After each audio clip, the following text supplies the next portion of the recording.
दधानाकरपद्माभ्याम् अक्षमालाकमण्डलू देवी प्रसीदतु मयि బ్రహ్మచారిణ్యుత్తమా. దుర్గామాత యొక్క నవశక్తుల్లో రెండవది బ్రహ్మచారిణి స్వరూపం.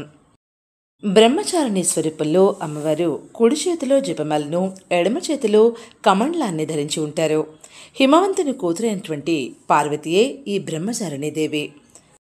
పరమేశ్వరుని పతిగా పొందడం కోసం నారదుని ఉపదేశం మేర ఘోరమైనటువంటి తపస్సును చేస్తుంది పార్వతి.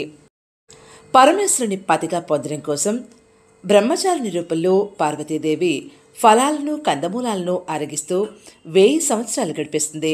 కేవలం శాకములు అంటే పచ్చికూరగాయలతో కూడినటువంటి ఆహారాన్ని తీసుకుంటూ 100 సంవత్సరాలు గడిపేస్తుంది.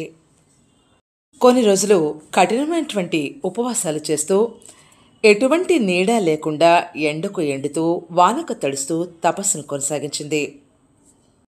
3 సంవత్సరాల కాలం పాటు నేలపై రాలినటువంటి పండుటాకులను మాత్రమే స్వీకరిస్తూ ఘోరమైనటువంటి తపస్సును చేసింది. అహర్నిశలు పరమేశ్వరుని ఆరాధిస్తూ ఎండుటాకులను కూడా తినడం మానివేసింది. చివరికి పర్ణములు అంటే ఆకులు కూడా భుజించకుండా ఘోరమైనటువంటి తపస్సు చేయడం వల్ల ఈమెను అపర్ణ అన్నటువంటి పేరుతో పిలిచారు.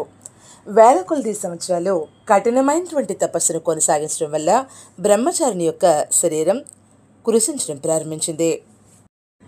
ఈ స్థితిని చూసి తల్లి అయినటువంటి మేనాదేవి మిక్కిలి దుఃఖితురాలైంది. ఈమెని తపస్సు నుంచి బయటపడేయడానికి ఉమా అంటే బిడ్డ వలదు వలదు అంటూ పలికింది. అప్పటి నుండి బ్రహ్మచారిణి దేవి పేరు ఉమగా ప్రసిద్ధిగాంచింది. బ్రహ్మచారిణి దేవి యొక్క తపస్సుకు మెచ్చుకుని బ్రహ్మదేవుడు ఆకాశవాణి ద్వారా ప్రసన్నమైనటువంటి స్వరంతో పరమేశ్వరుణ్ణి త్వరలోనే నువ్వు పతిగా పొందుతావు, ఇక నీ తపస్సును విరమించి ఇంటికి మరలమంటాడు. దుర్గామాత యొక్క ఈ రెండవ స్వరూపం భక్తులకు, సిద్ధులకు అనంతమైనటువంటి ఫలాలనిస్తుంది.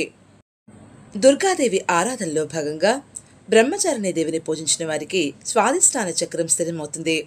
ఈ చక్రంలో స్థిరమైనటువంటి మనసు గల యోగి ఈమెకు రూపకు పాత్రలవుతారు. Subscribe chatting multi Telugu.